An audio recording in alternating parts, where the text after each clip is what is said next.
और बड़ी खबर मिल रही है, उसका रुख कर लेते हैं। यूपी में कोरोना के अब तक 6017 मामले। यूपी में कोरोना से अब तक 155 की मौत हुई है। यूपी में इलाज के बाद आपको बता दें कि 3406 मरीज ठीक हुए हैं। आगरा में कोरोना मरीजों की तादाद है 851। आगरा कोरोना से 31 की मौत हुई है, 722 रिकवरी हुई है। मेरठ में कोरोना मरीजों की तादाद यहां पर 369 हुई है। मेरठ में कोरोना से अब तक आपको बता दें कि 22 लोगों की मौत हुई है।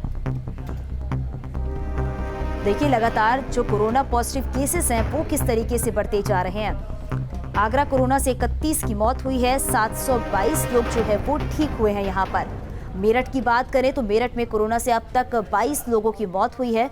और यूपी में कोरोना के केसेस जो हैं वो 6017 केसेस जो हैं सामने आए हैं।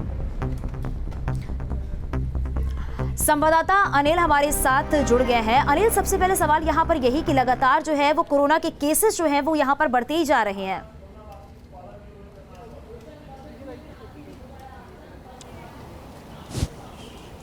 बिल्कुल, अगर हम ओवरऑल यूपी में बात करें तो ऐसा कोई दिन नहीं आता है जब 200 से नीचे केस आते हो। कल भी 24 घंटे में 200 से ज़्यादा केस आए हैं और यही वजह है कि अब कुल आंकड़ों की अगर हम बात करें तो 5000 से भी ऊपर चले गए हैं।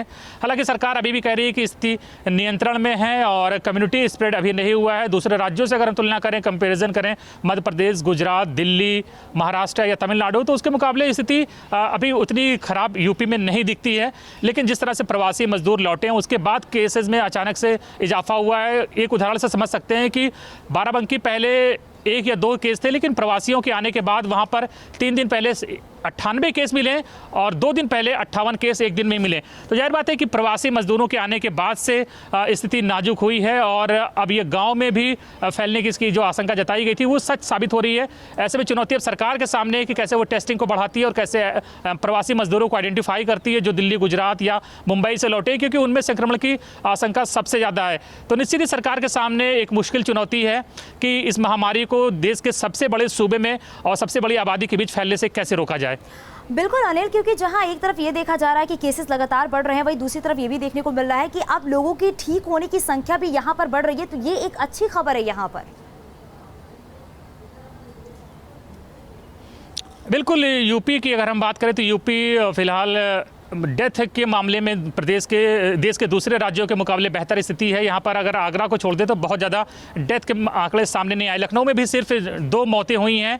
तो जाहिर बात है कि यहाँ पर स्थिति अभी उतनी ज़्यादा ख़राब नहीं हुई है, उतनी ज़्यादा मौत के आंकड़े नहीं हैं। लेकिन कुछ ज़िले ऐसे हैं जो लगातार रेड जोन में बने हुए, चाहे हम नोएडा की बात करें, गाज़ियाबाद या आगरा की बात करें। यहाँ पर केसेस शुरुआती दिनों में बहुत तेज़ी से बढ़े थे, लेकिन आगरा में भी अब देखा जा रहा है कि हालात थोड़े नियंत्रण में आ रहे हैं। लेकिन इस बीच अपोजिशन ये भी आरोप लगा रहा है कि सरकार टेस्टिंग कम कर रही है और कुछ जगह आंकड़े कम बताए जा रहे हैं। लेकिन ये सरकार इन सब तमाम चीज़ों से डिनाई कर रही है।